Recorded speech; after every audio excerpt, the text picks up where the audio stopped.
Initially, I just started being interested in like crystals, like amethyst, rose quartz, that kind of thing. And yoga, meditation, because it's kind of all interconnected. It's about the intent. And Wicca is very similar to that. So it kind of transitioned, and I got more and more interested in the practice and spells. But spells are really just doing something ritualistic with a chant and having an intention. And that's a lot like meditation. I have read a whole spell book, so I have an idea of how that works. But there's still a lot that I don't know that I need to learn. While doing a spell, sometimes she will use different colored candles. Each color has a different purpose and meaning. Some of it's kind of obvious, like if you want a love spell, whether it's like friendship love or family love, or you want to strengthen the bonds in your own relationship, you would obviously use like a red or pink candle. Green is kind of relates to good luck. So if you're trying to do a good luck spell for whatever reason, a job interview or the lottery or something, you would want to burn a green candle. Some of them are herbal spells, so you might cut like lavender and bind it in a ribbon and do a chant. But before you start your spell, you need to cast a circle. The key to doing any spell, and some of them are really simple, they maybe would take like 5 minutes, is your intention behind it and your mindset behind it. So if you go in with doubt, it's not going to work, or if you go in with anxiety, you have to go in with a clear mind and like centered, and not have all of these like the background noise in your head that so many of us go through life every day, having all that doubt and chatter in our brains. You have to kind of try to clear that and just focus on your intent of the spell. So like if it's like a concentration spell, you want to have a clear mind of concentration that day. You have to kind of be zeroed in on that and not think of anything else while you're doing that spell.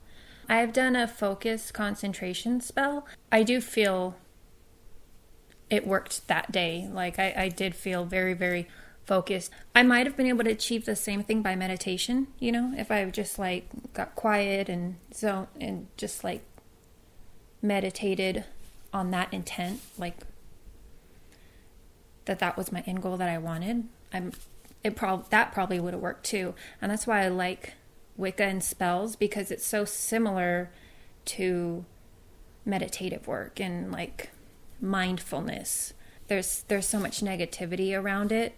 Wicca or witchcraft or all of it is just, it's associated with such bad things in media, in movies and whatnot. So I'd always had a vague idea. It wasn't until recently, like this past year, that I started to look more into it. And that started with other things, with being interested in hypnosis or tarot readings and psychics. I just all of a sudden had this interest in exploring those things. And so the Wicca kind of stumbled into that as, I guess, a natural progression. Olivia feels that the misconceptions about Wicca have never went away, but merely evolved. It's like that because thousands of years ago, when people worshiped the things they wanted to worship, they're different gods, the hunting gods or rain gods or whatever, fertility gods, all of those different, and they had their rituals. And then Christianity came along, and that became it tried to slowly become the prevailing religion and take people's native religions away from them. So I think it probably goes all the way back to that, because I'm sure when they were trying to take people's native religions away, they were finding ways to demonize it. They've just kind of morphed along with society. As society's evolved, those have too, and so they come up in other ways and scary movies. But I guess a lot of it is just people not knowing really what it is, because it's not, evil spells. It's not what it's like. The spell book that I did read, it was very, very adamant about never trying to do a bad spell or a negative spell on anybody, because it comes back to you. They believe it comes back to you 3 times over. So you don't mess with that stuff, you know. If there are people that try bad spells, I'm not sure. But so far, the stuff that I've read, it's not anything like that. There's definitely no like evil entities associated with it, you know, like nothing like that at all. It's actually opposite. It's looking around and like loving everything you see, the plants, the trees, and the cycles of nature, summer and winter, and just having an appreciation for all of that in our place on the planet and within nature. In Wicca, there can be, but there's no actual recognition of the devil. That's something that doesn't exist. You see like horned figures, but that just has to do with the horn god. The horn god is often confused for the devil because they both have horns. But the horn god's horns are actually antlers like a deer. So the horn god, his domain is like over nature itself. So the animals, the trees, that sort of stuff. So that's why he's represented with these antlers. When they wanted success for a hunt, they would actually they would kind of mimic it, and they would mimic a kill with they would make a little fake sheep or whatever it is that they were hunting, and then somebody would come out with horns and then do some sort of ritual and kill it, because they had this idea that if they mimicked it here in a setting, that would happen in real life when they actually hunted. So the horn god just has to do with success in hunt, because way back when it was not easy to come by food. Olivia believes that spells are similar to manifestation because they both involve having a clear intent on what you want. A lot of people do that nowadays with they try to manifest what it is they want out of life, and some people really, really believe in that. And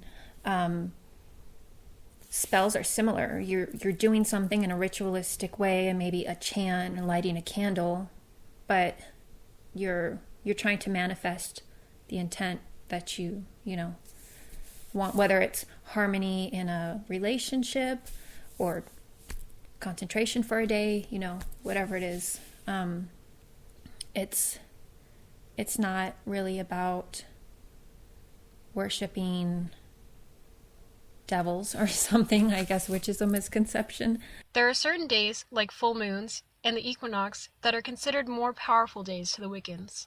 So on those days, you might go out in the moonlight and do some sort of ritual. If you have stones or crystals on a full moon, you might go out there and let them charge in the moonlight.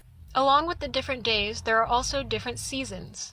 The Wiccans have a wheel of the year, which rotates as each season changes. Right now, we are in between Samhain and Yule. So Samhain is like end of harvest, the hunter moon, sort of a Sabbath time of year. And that's at the end of October, so it's like Halloween. You think of Halloween as Samhain, and I like the Day of the Dead. So those sort of are very similar, but we're going into Yule, so that's the seasonal transition. So as the seasons change, that wheel will rotate. Each season, or if you want to call it a holiday, has different practices that go along with it. Like if you've ever heard of the Yule log, the burning of a Yule log, that has to do with around Christmas time. Something that's burnt it's like a 12-day celebration from the 21st of December through January. Feasts, family, the decoration of the tree. Olivia still practices Wicca because it clears her mindset. For me, it helps maintain like this centeredness. Like if I see something on the news that would in the past make me really angry and really bring my mood down and maybe even ruin my day, now it doesn't. It just like deflects off me. It just like bounces, and it just like it doesn't upset me. And I credit that a lot to all of these little practices, because it's helped me find this like calmness and this peace. And it's also interesting because humanity has been because the history goes so far back, and in general history really, really, really interests me. the subject and in school has always interested me. So that in itself is fascinating as well. I like it because it is, to me, it's uplifting.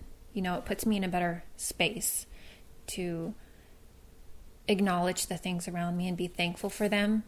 Yeah, there's definitely a lot of misconception, but the thing I would recommend is there's so many books about Wicca, the history, spells, about all of it. So I would just recommend, if anybody was interested, just to read something like that, because you'd be surprised about what you might find.